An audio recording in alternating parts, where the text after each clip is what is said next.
ડીસા શહેરમાં ગેરકાયદેસર બાંધકામો અને નિયમ ભંગને લઈને જિલ્લા પ્રશાસને કડક વલણ અપનાવ્યું છે.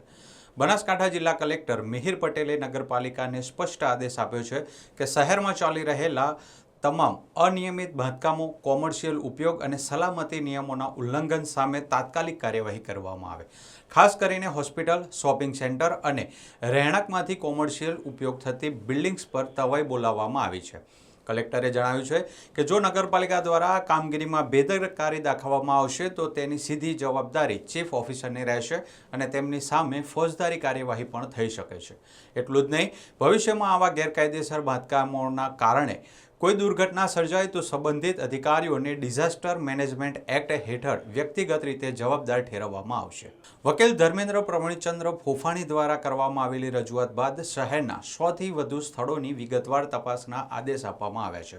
તેમાં રહેણાંક માટે મંજૂરી મેળવી બાદમાં કોમર્શિયલ ઉપયોગ, ભોંયરામાં હોસ્પિટલ અને આઈસીયુ ચલાવવી તેમજ ફાયર સેફટી વિના શોપિંગ સેન્ટરો ચલાવવાના ગંભીર આક્ષેપો સામેલ છે.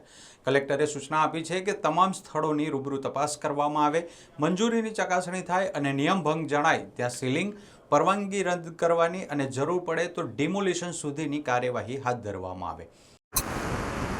ડીસામાં નગરપાલિકા દ્વારા અનેક પ્રકારની ગેરકાયદેસર પ્રવૃત્તિઓ સામે આંખ મીચામણા કરવામાં આવે છે અને ગેરકાયદેસર પ્રવૃત્તિઓને પ્રોત્સાહન પણ આપવામાં આવે છે. ડીસા શહેરમાં છેલ્લા કેટલાય વર્ષોથી સતત ગેરકાયદેસર બાંધકામો થાય છે અને ડીસા નગરપાલિકાના અધિકારીઓ તેમજ પદાધિકારીઓ, રાજકીય નેતાઓ કોઈ અગમ્ય કારણોસર આવા ગેરકાયદેસર બાંધકામોને પ્રોત્સાહન આપે છે.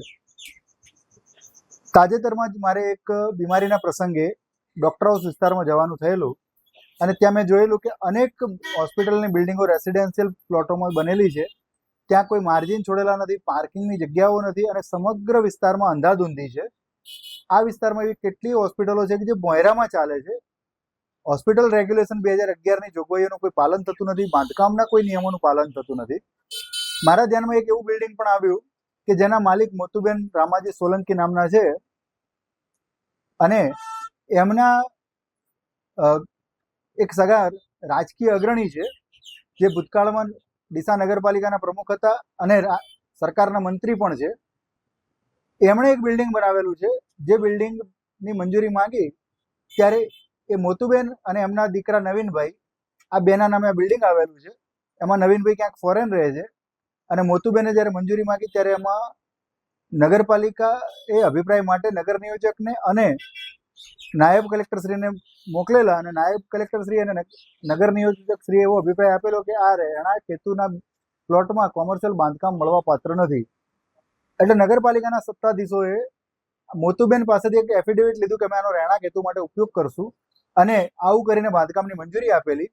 આ રહેણાંક હેતુના બાંધકામની ખાતરી આપીને જે મંજૂરી મેળવેલી એ જ જગ્યાએ અનેક ગણું વધારે બાંધકામ કરીને ત્યાં આગળ હોસ્પિટલ, ભોંયરામાં હોસ્પિટલ આ બધું ચાલવામાં આવી રહ્યું છે. ડીસામાં તાજેતરમાં જ બહુ નજીકના ભૂતકાળમાં 23 લોકો આ સત્તાતંત્રની બેદરકારીના કારણે મર્ડર થયા છે, ખૂન થયા છે. ફટાકડા કાંડમાં એ લોકો મરી ગયા છે. આવી જ કોઈ દુર્ઘટનાની રાહ ડીસા નગરપાલિકાના સત્તાધીશો જોઈ રહ્યા છે.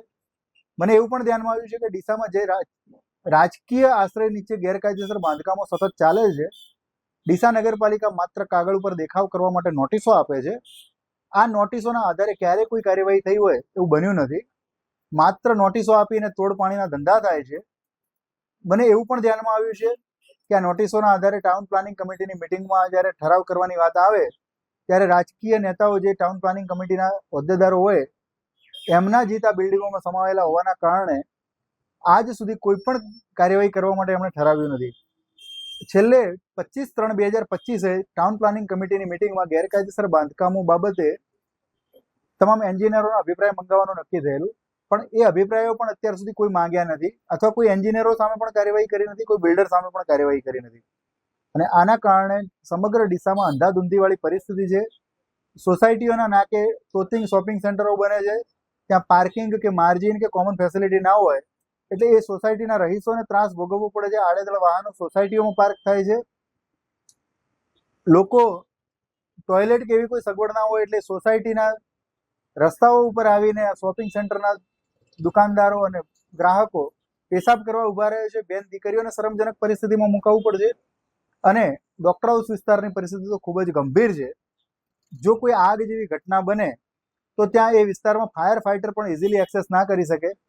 ત્યાં ઘણી બધી હોસ્પિટલોમાં સમગ્ર પ્લોટના એરિયામાં તો બાંધકામ કર્યા જ છે, પરંતુ પ્લોટ પછી રસ્તા ઉપર એમણે સીડીઓ મૂકી છે, તોતિંગ જનરેટરો મૂક્યા છે અને આ રીતે અંધાધૂંધી ફેલાય છે. પણ ડીસા નગરપાલિકા કોઈ કાર્યવાહી કરતું નથી. જેથી મેં ડિઝાસ્ટર મેનેજમેન્ટ એક્ટ નીચે કલેક્ટર શ્રી બનાસકાંઠાને લેખિતમાં રજૂઆત કરતા કલેક્ટર શ્રી બનાસકાંઠાએ ડિઝાસ્ટર મેનેજમેન્ટ એક્ટ નીચે હુકમો કર્યા છે.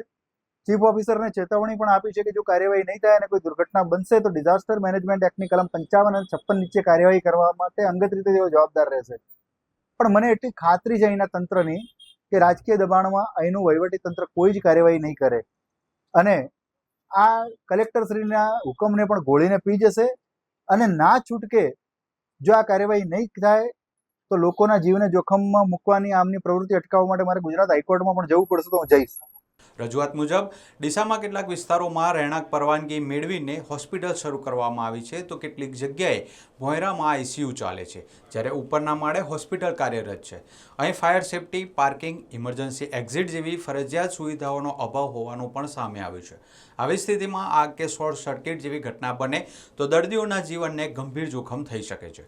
સાથે જ હોસ્પિટલ આસપાસના રેસ્ટોરન્ટ અને લોજમાં ઘરેલું એલપીજી સિલિન્ડરનો કોમર્શિયલ ઉપયોગ થતો હોવાનો પણ ઉલ્લેખ કરવામાં આવ્યો છે, જે આગ જેવી દુર્ઘટનાઓની સંભાવનાઓ વધારતો હોવાનું જણાવાયું છે.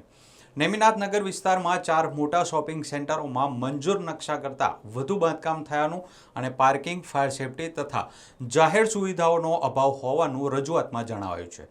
વાહનો રસ્તા પર પાર્ક થતાં ટ્રાફિક સમસ્યા અને રહેવાસીઓને ભારે હાલાકીનો સામનો કરવો પડે છે.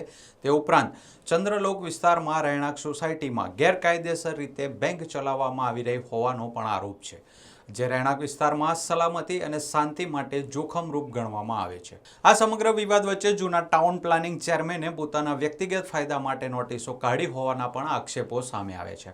એવી ચર્ચા છે કે કેટલીક નોટિસોનો ઉપયોગ દબાણ અથવા પસંદગી આધારિત કાર્યવાહી માટે કરવામાં આવ્યો હતો, જેને કારણે ટાઉન પ્લાનિંગ પ્રક્રિયાની પારદર્શકતા પર ગંભીર પ્રશ્નો ઊભા થયા છે. આ મામલામાં હવે અડધું શહેર તૂટી શકે જેવી ચર્ચાઓ પણ શરૂ થઈ છે, કારણ કે મોટા પાયે ગેરરીતિ અને મંજૂરી વિના બાંધકામ સામે કાર્યવાહી થવાની શક્યતા વ્યક્ત થઈ રહી છે. આ સાથે જ પૂર્વ ટાઉન પ્લાનિંગ ચેરમેનના ડોક્ટર હાઉસ નજીક આવેલા બિલ્ડિંગને લઈને પણ ગંભીર ચર્ચાઓ ચાલી રહી છે.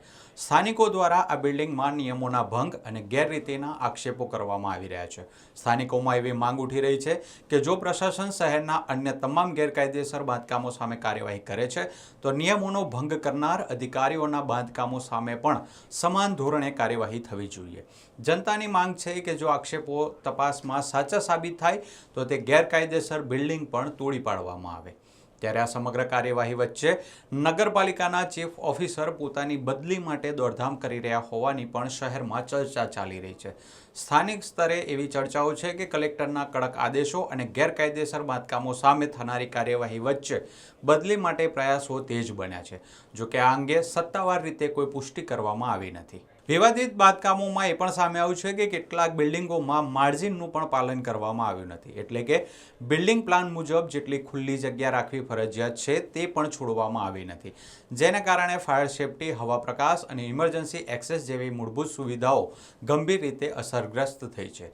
કલેક્ટરના આદેશ બાદ નગરપાલિકાને તાત્કાલિક સર્વે, ચકાસણી અને કાર્યવાહી શરૂ કરવાની સૂચના આપવામાં આવી છે. નિયમભંગ સાબિત થનાર તમામ બાંધકામો સામે કાયદેસર સીલિંગ અને ડેમોલિશન સુધીની કાર્યવાહી કરવામાં આવશે.